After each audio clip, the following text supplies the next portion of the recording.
Bonjour à tous, nous allons aujourd'hui entamer un nouveau chapitre qui va concerner l'étude des fonctions qu'on appelle fonctions génératrices. Ces fonctions qui s'appliquent exclusivement aux variables aléatoires discrètes, c'est-à-dire les variables aléatoires à valeur dans n, est un outil assez important permettant de résumer la loi de la variable aléatoire par juste une fonction. Il permet aussi de calculer les moments de cette variable aléatoire, à savoir le moment d'ordre 1, qui est bien évidemment l'espérance, et le moment d'ordre 2, qui est nécessaire pour le calcul de la variance. Donc, pour cela, on commencera tout d'abord par définir cette fonction-là, et puis par établir en première étape la liaison qui existe entre la fonction génératrice et la loi de la variable aléatoire en question.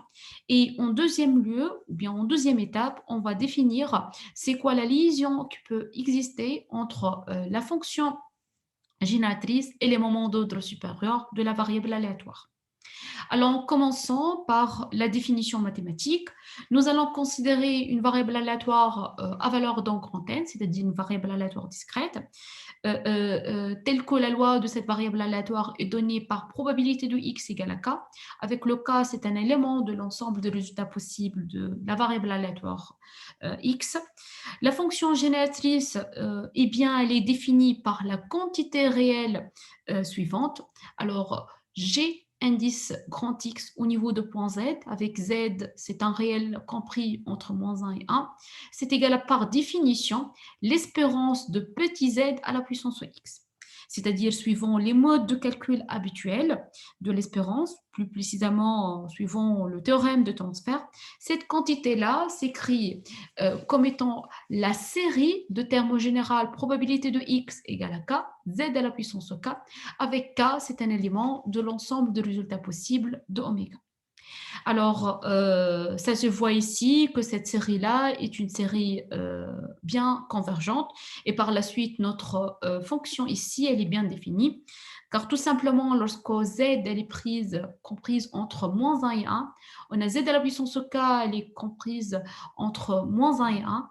Et par la suite, notre série, elle est toujours inférieure ou égale à la série de termes général probabilité de x égale à k. Or, cette série-là, elle est toujours convergente, elle vaut 1, tout simplement car la somme d'une loi de probabilité d'une variable aléatoire sur l'ensemble des résultats possibles de cette variable aléatoire toujours est égale à 1. Donc, pour la valeur de z, toujours entre moins 1 et 1, cette série-là, elle est toujours convergente et par la suite, notre fonction ici, elle est toujours bien définie et elle existe bien. Notons de plus qu'au niveau de points particuliers z égale à 1, la fonction génératrice, elle vaut 1. C'est-à-dire ici, g indice x au point A, ça nous donne un 1. Ou ça, c'est très important dans le calcul. Là, on a une fonction génératrice qui dépend d'un paramètre inconnu. Prenons maintenant un petit exemple qui illustre le calcul de la fonction génératrice. Alors, si on considère x une variable aléatoire qui suit la loi géométrique de paramètre p entre 0 et 1, on rappelle qu'une variable aléatoire dite de loi géométrique, c'est la variable aléatoire qui modélise le rang du premier succès obtenu lors d'une répétition d'une suite d'épreuves de Bernoulli d'une façon indépendante. C'est pour ça le support de cette variable aléatoire ou bien l'ensemble des résultats possibles de cette variable aléatoire, c'est une étoile.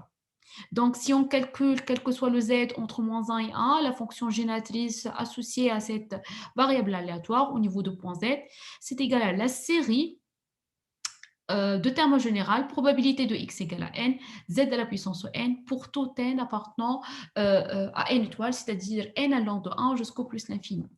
Or, on cherche la probabilité de cet événement-là, x égale à n. Ça résume le fait d'avoir un succès à la nième position, sachant qu'on a n-1 échec avant. C'est pour ça, cette probabilité-là, c'est égal probabilité d'avoir un échec à n-1 fois, c'est-à-dire 1 moins p à la puissance n-1, fois probabilité d'avoir un succès fois p. Alors, la série, c'est égal à somme c'est la somme infinie de n égale à 1 plus l'infini, p facteur de 1 moins p à la puissance n, et bien évidemment, ici, on a le z à la puissance n.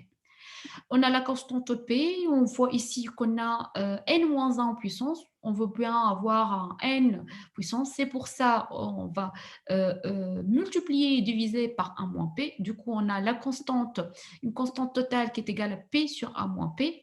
Et la série, c'est écrit sous cette forme-là. C'est la série de termes au général, Z fois 1 moins P à la puissance Z fois 1 moins P. Ça représente bien une série géométrique telle qu'elle commence à partir de n égale à 1. C'est pour ça cette série-là, elle vaut exactement la série géométrique de termes général Z1 moins P et qui commence par n égale à 0 et on retranche le premier terme n égale à 0. Et on sait tous qu'une série géométrique, elle est égale à 1 sur 1 moins son raison.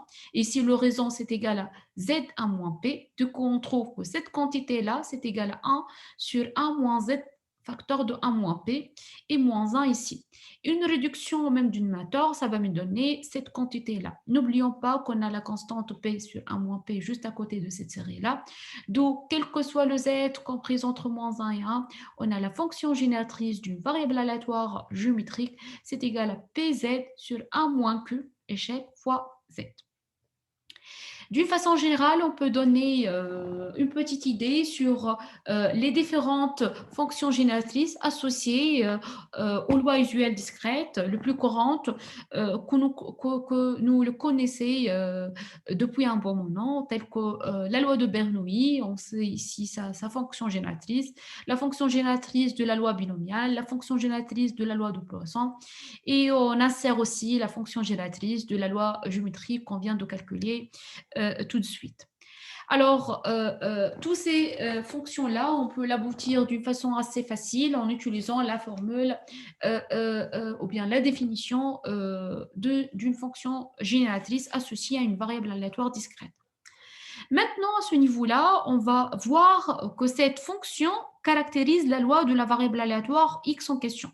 Plutôt, elle caractérise complètement la loi. Et non seulement elle caractérise les paramètres quantitatifs associés à cette variable aléatoire. Et ça se voit d'après le résultat suivant. Alors, sans perte de généralité, si on considère une variable aléatoire discrète, telle que l'ensemble des résultats possibles de cette variable aléatoire, c'est de cardinal n. C'est fini. Alors, on peut dire, d'une part, on a déjà vu que cette fonction génératrice, c'est n'est autre que la somme infinie de produits de probabilité au point k, z à la puissance au k.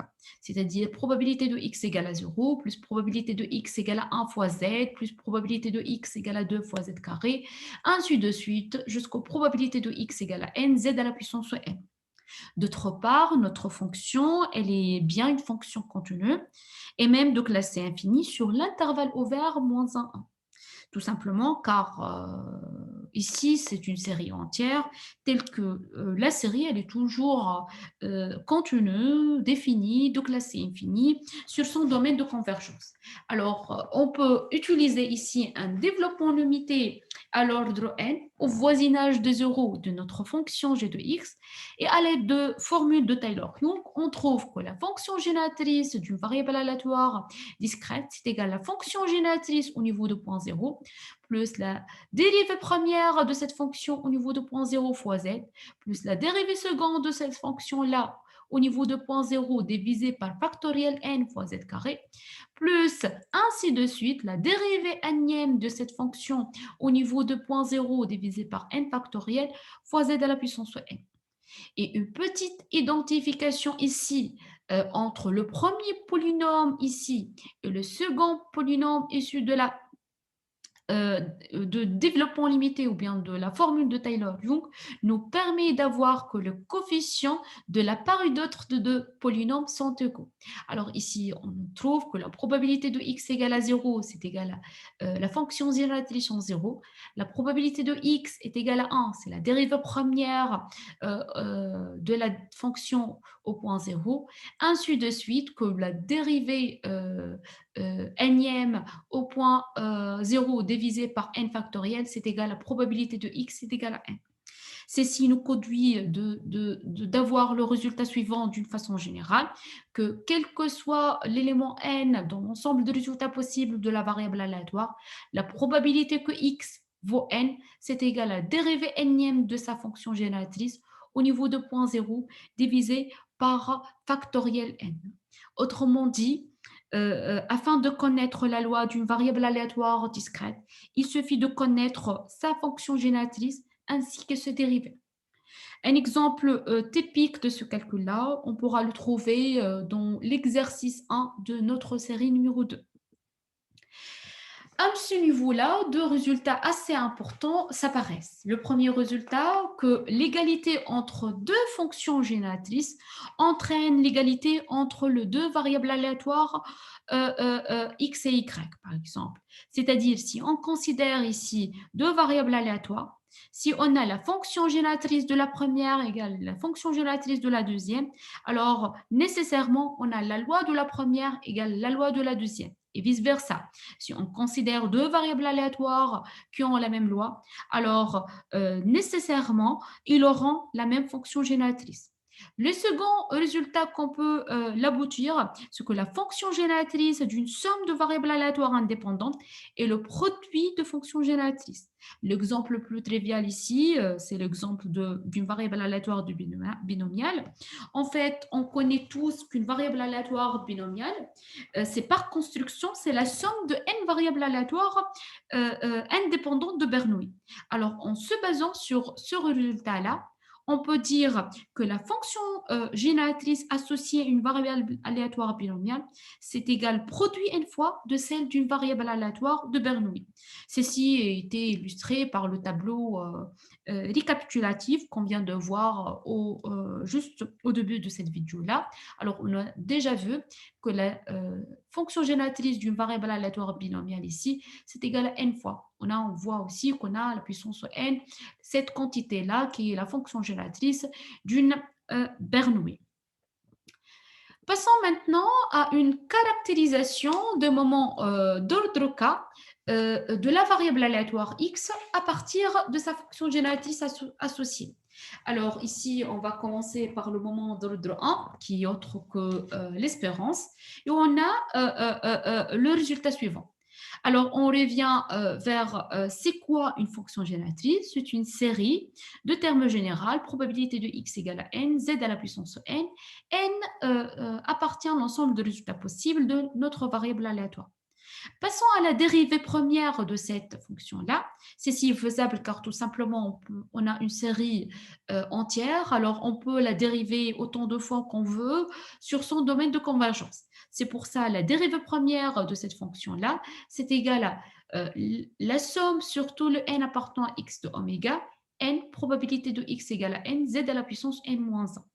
Et plutôt, lorsqu'on va tendre le z vers le 1, on trouve que la dérivée de la fonction génératrice au niveau de point 1, c'est égal à cette quantité-là qui est égale exactement à l'espérance de x. Et à ce niveau-là, on peut dire que l'espérance de n'importe quelle variable aléatoire discrète, c'est égal à la dérivée première de sa fonction génératrice au niveau de point 1. Bien maintenant, si on dérive une deuxième fois la dérivée première, c'est-à-dire on va dériver deux fois la fonction génératrice, on obtient que la dérivée seconde de notre fonction génératrice, c'est égal à cette quantité-là. Alors, en faisant tendre le point z vers le 1, on trouve que la dérivée seconde de la fonction génératrice au niveau de point 1, c'est égal à cette quantité-là, qui est l'espérance de x, facteur de x moins 1. Or, la quantité x facteur x moins 1, c'est égal à x au carré moins x. Et c'est pas très loin de ce qu'on nous faut pour avoir la variance. Surtout lorsqu'on ajoute de part et d'autre de cette égalité 1 plus x ici, plus x ici. Alors, à ce niveau-là, on trouve que x au carré, c'est égal à cette quantité-là qui est x facteur x moins 1 plus x. Néanmoins, à partir de ce résultat-là, et en sachant ou bien en faisant l'accent que notre variance qui est égale à espérance x carré, c'est le moment d'ordre 2 de la variable aléatoire moins l'espérance au carré, on peut dire que la variance est égale à, c'est la dérivée seconde de la fonction génératrice de x au point A plus la dérivée première et on retranche la dérivée première au carré. Alors, finalement, on a trouvé que la fonction génératrice, elle peut être calculée à l'aide de la dérivée première et la dérivée seconde de la fonction génératrice. D'une façon générale, en faisant une itération sur les dérivations ou bien les dérivées de la fonction génératrice, on obtient que la dérivée PM de notre fonction génératrice, il s'écrit sous cette formule-là. En faisant tendre le z vers le 1, on trouve que la dérivée PM au niveau de point 1 de la fonction génératrice, c'est égal à l'espérance de x, facteur x moins 1, facteur x moins 2, ainsi de suite, facteur x moins p plus 1. Et par la suite, on peut caractériser à partir de notre fonction génératrice le moment d'ordre k d'une autre variable aléatoire discrète x. Un exemple tout à fait trivial d'application, si on prend x suit la loi de Bernoulli de paramètre p, alors quel que soit le z appartenant à moins 1a, la fonction génératrice de la variable aléatoire x s'écrit, c'est la probabilité de x égale à 0 fois z à la puissance 0, plus la probabilité de x égale à 1, z à la puissance 1. N'oublions pas qu'une variable aléatoire binomiale, elle a un support qui est constitué par deux quantités, soit 0, soit 1. Alors, la fonction génératrice de notre variable, c'est égal à 1 moins p plus p fois z.